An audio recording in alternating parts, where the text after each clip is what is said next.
श्रीमद् भागवत गीता में भगवान कृष्ण के उन उपदेशों का वर्णन है जो उन्होंने महाभारत युद्ध के दौरान अर्जुन को दिए थे। गीता सबसे प्रभावशाली ग्रंथ है। भगवत गीता को भगवान का गीत कहा जाता है। गीता के अनमोल वचन मनुष्य को जीवन जीने की सही राह दिखाते हैं।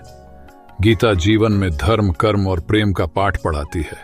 गीता संपूर्ण जीवन दर्शन है और इसका अनुसरण करने वाला व्यक्ति जीवन में कभी निराश नहीं होता है।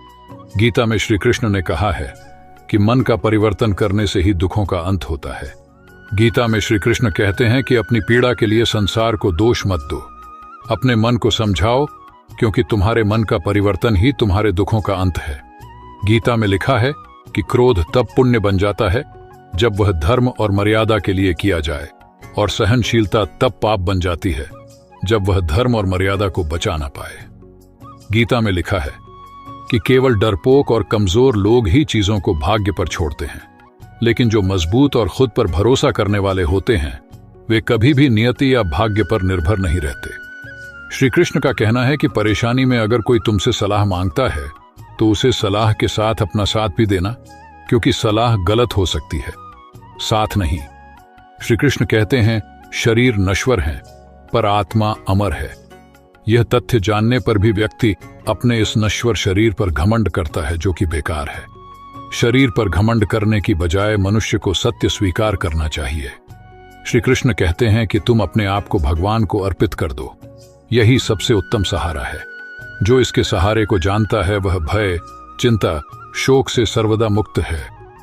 हमारा मन ही हमारे दुखों का कारण होता है। ऐसे में श्री कृष्ण ने गीता में कहा है कि जिस व्यक्ति ने अपने मन पर काबू पा लिया वह मन में पैदा होने वाली बेकार की चिंताओं और इच्छाओं से भी दूर रहता है।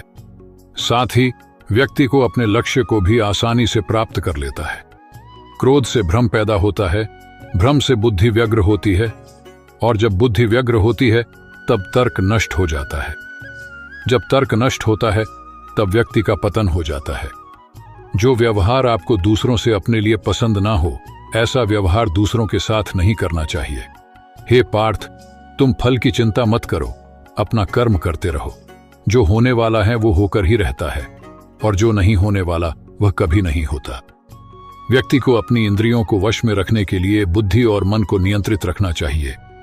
इस दुनिया में कोई भी पूरी तरह से सही नहीं है, इसलिए लोगों की अच्छाइयों को देखकर उनके साथ अच्छा व्यवहार बनाए, निंदा से घबराकर अपने लक्ष्य को न छोड़े, क्योंकि लक्ष्य मिलते ही निंदा करने वालों के विचार बदल जाते हैं। प्रत्येक बुद्धिमान व्यक्ति को क्रोध और लोभ त्याग देना चाहिए। सही कर्म वह नहीं है जिसके परिणाम हमेशा सही हो, बल्कि सही कर्म वह है जिसका उद्देश्य कभी भी गलत ना हो। कोई भी इंसान अपने जन्म से नहीं बल्कि अपने कर्मों से महान बनता है। मनुष्य जैसा लेता है आहार, वैसे ही बन जाते हैं उसके विचार। सफलता उसी व्यक्ति को मिलती है जिसका स्वयं की इंद्रियों पर बस हो। यदि परिस्थितियां आपके हक में नहीं है तो विश्वास कीजिए कुछ बेहतर आपकी तलाश में है। हर प्राणी के जीवन में परीक्षा का समय आता है। इसका अर्थ यह नहीं कि निराश हुआ जाए। दूसरे की कामयाबी से जलना क्यों है? आपका परिश्रम ही आपको सफल बनाता है। जीत हो या हार, दोनों का सम्मान करना सीखें, क्योंकि दोनों में ही ईश्वर की इच्छा होती है। तुम्हारे साथ जो हुआ वह अच्छा हुआ, जो हो रहा है वो भी अच्छा है, और जो होगा वो भी अच्छा होगा।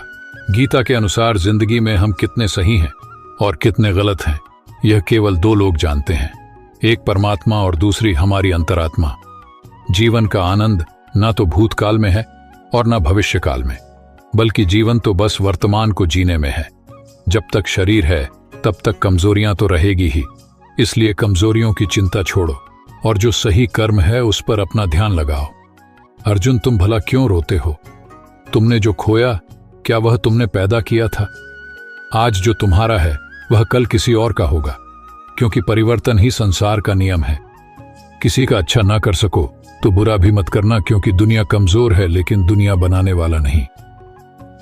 यदि कोई व्यक्ति विश्वास के साथ इच्छित वस्तु को लेकर नित्य चिंतन करता है तो वह जो चाहे वह बन सकता है।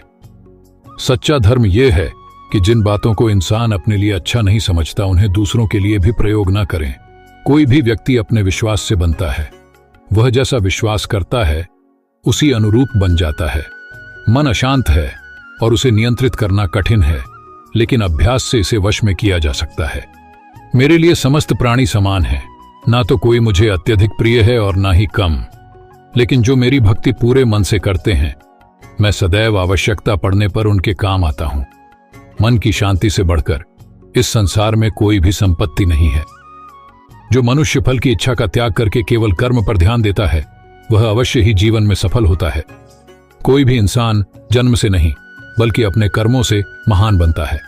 अपना, पराया, छोटा, बड़ा इत्यादि को भूलकर यह जानो कि यह सब तुम्हारा है और तुम प्रत्येक के हो। बिना फल की कामनाएं ही सच्चा कर्म है। ईश्वर चरण में हो समर्पण वही केवल धर्म है।